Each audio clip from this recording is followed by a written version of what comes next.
ஜோதிடம் என்னும் தெய்வக்கலை மூலமாக என்னை அங்கீகரித்து ஆதரிக்கும் அன்பு நேயர்களுக்கு இனிய வணக்கம்ங்க. ரிஷப ராசிக்கு இந்த பதிவு மூலம் அப்படி என்னதான் சிறப்பாக இருக்குது அப்படிங்கிறத பார்க்குறதுக்கு முன்னாடி எம்பெருமான் முருகப்பெருமானின் ஆசீர்வாதம் உங்களுக்கு முழுமையாக கிடைக்க நான் சொல்லும் மந்திரத்தை நீங்களும் 3 முறை சொல்லிக்கிட்டே உங்களால் முடிஞ்சதுன்னா கமெண்ட் பாக்ஸில் ஒரு முறை கமெண்ட் பண்ணுங்க. ஓம் முருகா போற்றி, ஓம் முருகா போற்றி, ஓம் முருகா போற்றி.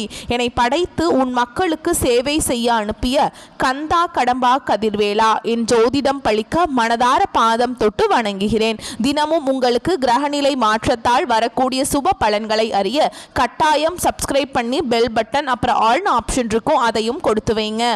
ஒவ்வொரு பதிவும் உங்களைய வெற்றியடைய வைக்க வேண்டும் அப்படிங்கிற எண்ணத்துல தாங்க போடுறோம். ரிஷப ராசிக்காரங்க புதுமையான சிந்தனைகளுக்கு சொந்தக்காரங்க. பூ போல மனசு, கோபத்தை மறைச்சிட்டு சிரிப்பை மட்டும் காட்டக்கூடியவங்க. எடுத்த காரியத்தை எப்படியாவது முடிச்சிடணும் அப்படிங்கிறதுக்காக கஷ்டப்பட்டு போராடக்கூடியவங்க. நல்லது கெட்டதை முழுசா தெரிஞ்சவங்க. சுக்கிர பகவான ராசி அதிபதியா கொண்டவங்க. கார்த்திகை நட்சத்திரம் 2ஆம் பாதம், 3ஆம் பாதம், 4ஆம் பாதம், ரோஹிணி மிருகசீரிஷ நட்சத்திரம் 1ஆம் பாதம், 2ஆம் பாதம் நட்சத்திரக்காரங்க. ரொம்ப ரொம்ப புத்திசாலிக்காரங்க. ரிஷப ராசிக்காரங்க போர் குணம் கொண்டவங்க. உங்ககிட்ட சண்டை போட்டு ஜெயிக்கிறது ரொம்ப ரொம்ப கஷ்டங்க. எல்லா இடங்கள்லையும் நேர்மையையும் உண்மையை மட்டுமே நம்பக்கூடியவங்க. உங்களுக்கு சொந்தமோ பந்தமோ அது தப்புனா அது தப்பு தான், வெட்டு 1 துண்டு 2ன்னு பேசக்கூடியவங்க. உங்களை ஒருத்தர் பஞ்சாயத்து கூட்டிட்டு போறார் அப்படின்னா நீங்க கூட்டிட்டு போற பக்கம்லாம் சப்போர்ட் பண்ண மாட்டீங்க. எந்த தரப்புல நியாயம் இருக்குதோ அங்கதான் நீங்க சப்போர்ட் பண்ணுவீங்க. உண்மை நியாயத்துக்கு மட்டுமே என்னைக்குமே கை கொடுப்பீங்க. உண்மைக்கு புறம்பா எந்த ஒரு விஷயத்தையுமே செய்ய மாட்டீங்க. இதனாலதான் ரிஷபராசிக்காரங்களுக்கு நிறைய கஷ்டங்கள் துன்பங்களும் அதிகமாகவே வந்துட்டு. தங்களுடைய கஷ்டத்தையும் கண்ணீரையும் கடுகளவு கூட மற்றவங்களுக்கு தெரியாம பார்த்துப்பாங்க. இதனால பாக்குறவங்க எல்லாருமே ரிஷப ராசியா இவங்களுக்கு என்னப்பா சூப்பரா இருக்காங்க, இவங்களுக்கு என்ன குறைச்சல் அப்படின்னு தான் நினைச்சிட்டு இருக்காங்க. ஆனா சாப்பாட்டுக்கு கூட கஷ்டப்படுறது உங்களுக்கு மட்டும்தாங்க தெரியும். கஷ்ட காலத்துல திரும்பி பார்க்க கூட ஆள் கிடையாது. ஏதோ தட்டு தடுமாறி எந்திரிச்சு நிக்கிறப்போ உங்களை குறை சொல்றதுக்குனே நிறைய பேர் தேடி வருவாங்க. உங்க சொந்தக்காரங்க நண்பர்களுக்கு ஒரு தேவை இருக்குதுன்னா மட்டும்தான் உங்ககிட்ட வருவாங்க. அந்த தேவை முடிஞ்ச உடனே உங்களை தூக்கி போட்டுருவாங்க. மறுபடியும் அவங்க உங்ககிட்ட உதவின்னு கேட்பாங்க. அவங்க உங்களுக்கு முன்னாடி பண்ண துரோகத்தை எல்லாமே மறந்துட்டு மீண்டும் அவங்களுக்காக உதவி செஞ்சு ஏமாறக்கூடியவங்க தான் ரிஷபராசிக்காரங்க. வாழ்க்கையில எப்படியாவது முன்னேறணும் அப்படிங்கிறதுக்காக தினம் தினம் கஷ்டப்பட்டு உழைக்கிறவங்க தான் நீங்க. ரிஷபராசிக்காரங்க கடந்த காலகட்டங்களில் தங்களுடைய வாழ்க்கையில நீங்க நல்லது நடக்க போகுதுன்னு நினைச்சிட்டு இருந்திருப்பீங்க. ஆனால் உங்களுக்கு அந்த டைமில் ஒரு மிகப்பெரிய ஏமாற்றமாக புதுசாக ஒரு சில பிரச்சனைகளும் கஷ்டங்களும் தானாகவே உங்களை தேடி வந்திருக்கும். ரிஷப ராசிக்காரங்க சொந்த பந்தத்தை இழந்தாங்க, சொத்துக்களை இழந்தாங்க, தனக்கு நெருக்கமாக இருக்கக்கூடிய உறவுகளையுமே இழந்தாங்க. கடைசியாக நான் மட்டும்தான் எல்லாத்தையுமே இழந்துட்டு நிற்கிறதா இருக்குது, எனக்கு உயிர் வாழவே பிடிக்கலன்னு சொல்லிட்டு இருக்காங்க. இதுக்கு மேலே என்னால் வாழவே முடியல சாமி, தயவு செஞ்சு என்னை உன் கூடையே கூட்டிகிட்டு போயிரு. நான் இவ்வளவு கஷ்டப்பட்டதுக்கு அப்புறம் எனக்கு வாழ்க்கையில் வாழணுங்கிற எண்ணம் சுத்தமாகவே போயிருச்சு. உங்கள் மனசில் கவலையும் துன்பமும் தான் அதிகமாகவே இருக்குதுங்க. நீங்க செய்யக்கூடிய ஒவ்வொரு விஷயத்தையுமே தடுப்பதற்கும் உங்களை அவமானப்படுத்துவதற்கும் இங்க நிறைய நபர்கள் முயற்சி பண்ணிட்டு இருக்காங்க. இது எல்லாமே தெரிஞ்சுமே கூட நீங்க என்னமோ பண்ணுங்க, எனக்கு என்ன வந்துச்சு அப்படின்னு தன்னுடைய வேலையில மட்டும் என்னைக்குமே குறிக்கோளா இருக்கவங்க தான் நீங்க. ஏன் எனக்கு மட்டும் ஏன் இவ்வளவு கஷ்டம் வருது, என்னோட வாழ்க்கையில நான் யாருக்குமே கெடுதலையோ கஷ்டத்தையோ துன்பத்தையோ கொடுத்ததில்லை, எனக்கு மட்டும் ஏன் இப்படி நடக்குது அப்படின்னு தான் பெரும்பாலான ரிஷபராசிக்காரங்க சொல்லிட்டு இருக்கீங்க. உங்களுக்கு பிரச்சனைங்கிறது வரும், அது கொஞ்ச நாள் இருக்கும், அதுக்கப்புறம் அந்த பிரச்சனை போயிடும். இந்த மாதிரி பிரச்சனை வரும் போகும் அப்படிங்கிற நிலைமையில நிறைய நபர்கள் வாழ்ந்துட்டு இருக்கீங்க. நீங்க என்னதான் பிரச்சனையை தவிர்த்தாலும் ஏதாவது ஒரு சூழல்ல உங்களை நோக்கி பிரச்சனையும் கஷ்டமும் வந்துக்கிட்டாங்க இருக்கு. ஆனா இனி வரக்கூடிய நாட்கள்ல உங்களுக்கு இன்பத்தையும் மகிழ்ச்சியும் தரக்கூடிய ஒரு காலகட்டமாகவே அமைஞ்சிருக்குது. இது நாள் வரைக்கும் நடந்த கெட்ட விஷயத்தை எல்லாமே விட்டுருங்க. இனி வரக்கூடிய நாட்கள்ல உங்களுக்கு எப்படிப்பட்ட நன்மைகள் நடக்க போகுது அப்படிங்கறத நம்ம தொடர்ந்து பார்க்க போறோங்க. முதலாவதா பாத்தீங்கன்னா உங்களுக்கு குருவுடைய வக்ர பயிற்சியானது இந்த அக்டோபர் 10ஆம் தேதியிலிருந்து ஸ்டார்ட் ஆக போகுதுங்க. இதனுடைய பலன்கள் பார்த்தீங்கன்னா அடுத்த ஒரு 6 மாத காலகட்டங்களுக்கு இதனுடைய பலன்கள் அப்படிங்கிறது முழுவதுமாக கிடைக்க போகுது. குறிப்பா இதன் மூலமாக ரிஷபராசிக்காரங்களுக்கு கூடுதல் முன்னேற்றம் அப்படிங்கிறது கண்டிப்பாக ஏற்பட போகுது. ஏன்னா உங்களுக்கு சுக்கிர பயிற்சியானது போன மாத கடைசியிலே உங்களுக்கு ஸ்டார்ட் ஆயிடுச்சுங்க.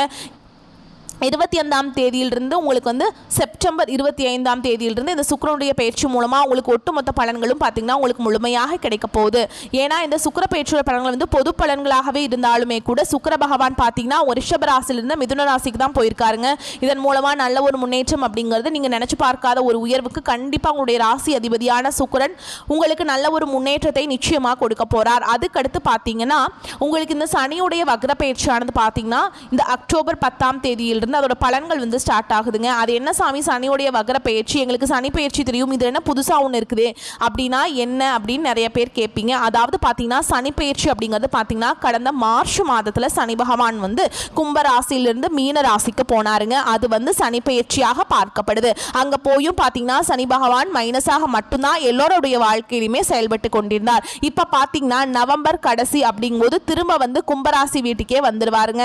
அவர் வந்தாலுமே கூட இத்தனை நாட்களாக மைனஸாக செயல்பட்டு கொண்டிருந்த சனி பகவான் இந்த சனியுடைய வக்ர பயிற்சி மூலமாக 12 ராசிகளுக்குமே நல்ல ஒரு மைனஸாக இருந்தவர் முழுவதுமாக பிளஸ்ஸாக மாறி கூடுதல் ஒரு முன்னேற்றத்தை எல்லா ராசிக்காரங்களுக்குமே தரப்போறார். இதுல குறிப்பா அதிகமா பலன்களை பெறக்கூடியது யாருன்னு பாத்தீங்கன்னா ரிஷப ராசிக்காரங்க தான். இதன் மூலமா கடந்த காலகட்டங்களில் உங்க வாழ்க்கையில நீங்க எதையெல்லாமே இழந்துட்டு கஷ்டப்பட்டுட்டு வருத்தப்பட்டு இருக்கீங்களோ அது அனைத்தும் பெறக்கூடிய ஒரு காலகட்டமாகவே பார்க்கப்படுது. கடந்த காலகட்டங்களில் நல்ல ஒரு வேலைங்கிறது கிடைச்சிருக்காது. ஏதோ ஒரு கிடைக்கிற வேலைக்கு ஒரு 10,000 சம்பளத்துக்கோ 15,000 சம்பளத்துக்கோ பிடிக்காத ஒரு வேலையை குடும்ப கஷ்டத்துக்காக வர வழியே இல்லாமல் செஞ்சுட்டு இருந்திருப்பீங்க. ஆனா இனி வரக்கூடிய நாட்களை நீங்க படிச்ச படிப்புக்கு ஏற்ற மாதிரியும் உங்களுக்கு பிடிச்ச மாதிரியும் நீங்க ஆசைப்பட்ட மாதிரியும் நீங்க ஒரு அரசாங்க வேலைக்கு ட்ரை பண்ணாலும் சரி, ஒரு ஐடி ஜாபோ பிரைவேட் ஜாபோ பேங்க் ஜாபோ நீங்க எங்க வேலைக்கு ட்ரை பண்ணாலும் அந்த ஜாப் அப்படிங்கிறது உங்களுக்கு நிச்சயமா கிடைக்க போகுதுங்க. கோர்ட்டு கேஸ்ன்னு ரொம்ப நாட்கள் அலைஞ்சிட்டு இருக்க நபர்களுக்கு விரைவில் உங்களுக்கு சாதகமாகவே தீர்ப்பு வரும். சொத்து பிரச்சனையும் உங்களுக்கு சாதகமாகவே முடியும். சனி பகவானுடைய பார்வை உங்களுக்கு நேரடியாகவே இருக்குது. இதன் மூலம் வருமானம் அப்படிங்கிறது பல வழிகளில் வரும். தொழில லாபம் சற்று அதிகமாகவே கிடைக்கும். அரசியல்வாதிகளை பொறுத்த வரைக்கும் புதிய பொறுப்புகள் புதிய பதவிகள் எல்லாமே தானாகவே உங்களை வந்து சேரும். ராகு கேதுவால உங்களுடைய செல்வாக்கு உயரும். உடல் ஆரோக்கியம் மேம்படும். சங்கடங்கள் நீங்கும். மறைமுகமாக உங்க தொழில் வாழ்க்கையிலும் சரி இல்லற வாழ்க்கையிலும் சரி நிறைய நபர்கள் வந்து தொல்லை கொடுத்திருப்பாங்க. இனி அவங்களுடைய தொந்தரவுங்கிறது முழுவதுமாக இருக்காதுங்க. கடந்த காலகட்டங்களில் நீங்களும் ஒரு கம்பெனியில இரவு பகல் பார்க்காம உழைச்சிட்டு இருந்திருப்பீங்க. உங்களுடைய சொந்த கம்பெனியா நினைச்சு வேலை செஞ்சிருப்பீங்க. ஆனா உங்களுக்கு இது நாள் வரைக்கும் சரியான ஒரு அங்கீகாரம் அப்படிங்கிறது கிடைச்சிருக்காது. உங்க கூடவே இல்லை உங்களுக்கு அப்புறம் நிறைய நபர்கள் வேலைக்கு வந்திருப்பாங்க. அவங்களுக்கு நிறைய சலுகைகள் பதவி உயர்வு சம்பள உயர்வெல்லாம் கொடுத்து ஒரு கௌரவமான இடத்துல இருப்பாங்க. ஆனால் நீங்கள் எப்படி வேலைக்கு போய் சேர்ந்தீங்களோ அதே மாதிரி தான் இன்னைக்கு வரைக்குமே இருந்திருப்பீங்க. ஆனால் இனி வரக்கூடிய நாட்களில் உங்களுக்கு சம்பள உயர்வு பதவி உயர்வு உங்களுக்கு மேலே இருக்கக்கூடிய அதிகாரிகளுடைய ஆதரவு முதற்கொண்டு உங்களுக்கு கிடைக்க போகுதுங்க. இனி உங்கள் வார்த்தைக்கு மதிப்பு மரியாதை கிடைக்கும். அந்தஸ்தில் நீங்கள் எதிர்பார்த்த உயர்வுக்கு போக போகிறீங்க. இனி நினைச்சது எல்லாமே நடக்கும். தொழில் வியாபார தடைகள் அனைத்தும் விலகும். லாபம் அதிகமாக கிடைக்கும். முன்னேற்றம் உண்டாகும். வரவேண்டிய பணம் விரைவில் கைக்கு வந்து சேரும். குடும்பத்தில் நெருக்கடிகள் விலகும். செல்வாக்கு அந்தஸ்து உயரும். வெளிநாட்டு முயற்சிகள் வெற்றியை தரும். தெய்வ சிந்தனை அதிகமாகும். பெரியோர்களுடைய உதவிகள் கிடைக்கும். உறவுகளில் இருந்த சண்டை சச்சரவு முழுவதுமாகவே விலகும். புதிய நண்பர்கள் உங்களுக்கு உதவி செய்வாங்க. தொழிலில் ஏற்பட்ட நெருக்கடிகள் நீங்கும். முடங்கி கிடந்த நிறுவனங்கள் மீண்டும் இயங்கும். வியாபாரத்தில் எதிர்பார்த்த லாபம் கிடைக்கும். புதிய தொழில் தொடங்கக்கூடிய முயற்சிகள் கண்டிப்பாக உங்களுக்கு வெற்றியை தரும். கடந்த காலகட்டங்களில் திருமண நிலை அப்படிங்கிறது ரிஷபராசிக்காரங்களுக்கு நிறைய பிரச்சனையும் சிக்கலையுமே பெரும்பாலும் சந்திச்சிருப்பீங்க. இதில் குறிப்பாக பார்த்தீங்கன்னா பெண்களுக்கு ஏதாவது ஒரு வகையில் திருமணம்ங்கிறது எளிமையாக அடைஞ்சிருது. ஆனால் ஆண்கள் எல்லாம் ரொம்ப ரொம்ப பாவம். ஏண்டா ரிஷபராசியில் பிறந்தோம் வேற ஏதாவது ராசியில் பிறந்திருந்தா கூட திருமணமாவது அடைஞ்சிருக்குமே. வயசு 30 33 35 38 ஆகியுமே அடிச்சு பிடிச்சி நிச்சயதார்த்தம் வரைக்கும் போனால் கூட அக்கம் பக்கம் இருக்கிறவங்க தெரிஞ்சவங்க கெடுத்து விட்டுறாங்க. நிறைய நபர்கள் இருக்காங்க. நாங்கள் என்னதான் பண்ணுறது கல்யாணம் ஆகுமா ஆகாதா சாமி அப்படின்னு நிறைய பேர் கேட்டுட்ருப்பீங்க. கண்டிப்பாக வரக்கூடிய ஒரு 6 மாதங்களுக்குள்ள நிச்சயமாக உங்களுக்கு திருமண வாழ்க்கைக்குள்ளே நீங்கள் விரைவில் அடியெடுத்து வைக்க போகிறீங்க. வாழ்க்கை துணையை இழந்த ரிஷபராசியை சேர்ந்த ஆண்களோ பெண்களோ அடுத்து வந்து செகண்ட் மேரேஜ் அதாவது 2வது திருமணம் பண்ணலாமா வேண்டாமா அப்படிங்கிற ஒரு மிகப்பெரிய குழப்பத்தில் இருப்பீங்க. அப்படி 2வது திருமணம் பண்ணும்போது சொந்தக்காரங்க தப்பாக பேசிடுவாங்களா ஊர்க்காரங்க தப்பாக நினச்சிருவாங்களா அவங்க என்ன நினைப்பாங்க இவங்க என்ன நினைப்பாங்க அப்படின்ட்டு நிறைய நபர்கள் வந்து 2வது திருமணத்தை பற்றி யோசிக்காமல் இருக்கீங்க. அதாவது இப்போ இருக்கக்கூடிய பொருளாதார சூழலும் இப்போ இருக்கக்கூடிய காலகட்டத்தையும் வச்சு பார்க்கும்போது ஒரு சிங்கிள் பேரண்டால் இந்த சொசைட்டியில் சர்வே பண்ணுறது ரொம்ப ரொம்ப கஷ்டங்க. நீங்கள் எதிர்பார்த்த மாதிரியே நல்ல ஒரு மறுவாழ்க்கை அப்படிங்கிறது விரைவில் உங்களுக்கு அமையும். குழந்தை பாக்கியத்துக்காக எங்கள் ரிஷபராசி நேயர்கள் பார்த்தீங்கன்னா எங்களுக்கு மேரேஜ் ஆகி 3 வருஷம் ஆகுது சாமி 5 வருஷம் ஆகுது 8 வருஷம் ஆகுது நாங்களும் போகாத ஹாஸ்பிட்டல் இல்லை பார்க்காத ட்ரீட்மெண்ட் இல்லை ஆனால் வாரத்தில் 3 நாள் முருகர் கோவிலுக்கு போய் வழிபாடு செஞ்சுட்டு வந்துட்டுருக்கோம் எங்களுக்கு குழந்தை பாக்கியமே இல்லை சாமி அப்படின்னு பெரும்பாலான நபர்கள் வந்து சொல்கிறீங்க. கண்டிப்பாக வரக்கூடிய நாட்கள் ஒரு 6 மாதங்களுக்குள்ள நிச்சயமா உங்களுக்கு குழந்தை பாக்கியம் அப்படிங்கிறது விரைவில் உண்டாகும். பிரிந்திருக்கக்கூடிய கணவன் மனைவி எல்லாமே பார்த்தீங்கன்னா டிவோர்ஸ் எல்லாம் அப்ளை பண்ணிட்டு வெயிட் பண்ணிட்டு இருப்பீங்க. நீங்க மீண்டும் ஒரு முறை நேரில் சந்திச்சு பேசக்கூடிய வாய்ப்பு கிடைக்கும் பட்சத்தில் டிவோர்ஸ் எல்லாமே கேன்சல் பண்ணிட்டு மீண்டும் இருவரும் ஒன்றாக இணைந்து வாழ்வீங்க. கடந்த காலகட்டங்களில் காதலில் பெரும்பாலும் அதிகமான தோல்விகளை சந்திச்சது யாருன்னு பார்த்தீங்கன்னா ரிஷபராசிக்காரங்க தான். அடிக்கடி சண்டை சச்சரவு ஈகோ பிரச்சனை மூலமா அந்த லவ் வந்து பிரேக்கப் ஆயிருக்கும். இல்லை வீட்டில் போய் சொல்லும்போது பெற்றோர்கள் வந்து உங்களுடைய காதலுக்கு தடையாக இருந்திருப்பாங்க. வேற ஜாதியா இருக்குது நல்ல குடும்பமா இல்லை வசதி இல்லை நல்ல வேலை இல்லை ஏதாவது ரீசன் சொல்லி அடிக்கடி தட்டி கழிச்சுட்டே இருந்திருப்பாங்க. ஆனால் இனி வரக்கூடிய நாட்கள் உங்களுடைய காதலை வெளிப்படுத்தும் போது அந்த காதல் கண்டிப்பாக கைகூடும். வீட்டில் போய் சொல்லும்போது பெற்றோர்களை உங்களுக்கு முன்னாடி நின்று திருமணம் செய்து வைக்கக்கூடிய வாய்ப்புகள் அதிகமாகவே உள்ளது. வரக்கூடிய நாட்களில் கடினமான காரியத்தையுமே சுலபமாக செஞ்சு முடிச்சிருவீங்க. உங்கள் எளிமையான பேச்சு திறமையால் நீங்கள் அனைவரையுமே கவர்ந்தெழுப்பீங்க. சமூகத்தில் உங்கள் பெயருக்கும் புகழுக்கும் படிப்படியாக முன்னேற்றம் வரப்போகுதுங்க. சிலருக்கு படிப்பதற்காகவும் வேலை விஷயமாகவும் தொழில் விஷயமாகவும் வெளியூர் வெளிநாடு போகக்கூடிய வாய்ப்புகள் எல்லாமே கிடைக்க போகுது.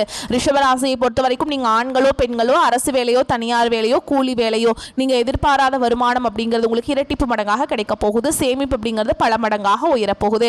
இதன் மூலமாக கடந்த காலகட்டங்களில் ஏற்பட்ட கடன் பிரச்சனை அனைத்தும் வரக்கூடிய நாட்களில் முழுவதுமாக நிவர்த்தியாக போகுது. இனி வரக்கூடிய நாட்களில் உங்களுடைய வளர்ச்சி அப்படிங்கிறது யாருமே எதிர்பார்க்காத அளவுக்கு ஒரு மிகப்பெரிய ஒரு அசுர வளர்ச்சியாக இருக்க போகுதுங்க. உங்களுடைய நண்பர்கள், உங்களுடைய சொந்தக்காரங்க, உங்களுடைய உறவினர்களுமே உங்களுக்கு எதிரிகளாகவும் துரோகிகளாகவும் மாறக்கூடிய வாய்ப்புகள் அதிகமாக உள்ளது. குறிப்பாக குடும்ப உறவுகள் மூலமாக ஏதாவது ஒரு பிரச்சனையும் சிக்கலும் வரக்கூடிய வாய்ப்பு இருந்தால் உடனடியாக அவர்களை விட்டு கொஞ்ச நாட்கள் விலகி இருப்பது ரிஷபராசிக்கு ரொம்ப ரொம்ப நல்லது. குறிப்பாக இந்த எல்லா விஷயத்தையுமே கொஞ்சம் ரகசியமாக வச்சுக்கோங்க. எதையுமே யார்கிட்டையுமே ஷேர் பண்ணாதீங்க. அப்படி ஷேர் பண்ணாத வரைக்கும் உங்களுக்கு எந்த ஒரு பாதிப்பும் கிடையாது. ரிஷபராசிக்காரர்கள் தங்களுடைய கனவுகளை நனவாக்க கடுமையாக உழைக்க வேண்டியிருக்கும். உங்கள் வேலையில் வெற்றி பெற தொடக்கத்திலிருந்தே கூடுதல் முயற்சி மற்றும் கடின உழைப்பு தேவைப்படும். உங்களுடைய மூதாதையருடைய சொத்துக்கள் மீட்க அல்லது பிறர் நிலம் அல்லது சொத்து தொடர்பான தகராறுகளை தீர்க்க நீங்கள் நிறைய ஓட வேண்டியிருக்கும். முடிந்தால் இது போன்ற பிரச்சனைகளை நீதிமன்றத்திற்கு அழைத்து செல்வதற்கு பதிலாக இணக்கமாக தீர்க்கவும். ஓகேங்களா? அதே மாதிரி நீங்கள் வேலைக்காக நீண்ட அல்லது குறுகிய தூர பயணம் போக வேண்டியிருக்கும். பயணம் சோர்வாக இருக்கும், ஆனால் நன்மையை தரும்.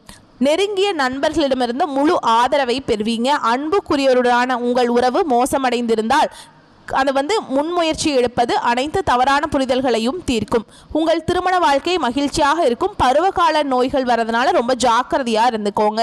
அதே மாதிரிங்க ரொம்ப நல்ல பலன்கள் இந்த காலகட்டத்தில் கிடைக்குங்க. சில இடங்களில் வேலையில் கொஞ்சம் சிரமமான நிலை உண்டாகலாம். சில இடங்களில் சுறுசுறுப்பாக உழைக்க வேண்டிய கட்டாயம் இருக்கும். உத்தியோக ரீதியாக வேலை மாறுதல் வரலாம். ஆனால் எதிர்பார்த்த ஒரு காரியம் கொஞ்சம் தடுமாற்றமாக நடக்கும். வியாபாரத்தில் விற்பனையும் லாபமும் அதிகரித்து பொருளாதார நிலை அதிகரிக்கும்.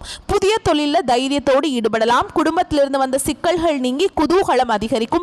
பிள்ளைகளால் மகிழ்ச்சியும் மன நிம்மதியும் உண்டாகும். சில இடங்களில் வேலையில் கொஞ்சம் சிரமமான நிலை உண்டாகும். சில இடங்களில் சுறுசுறுப்பாக உழைக்க வேண்டிய கட்டாயம் இருக்கும்.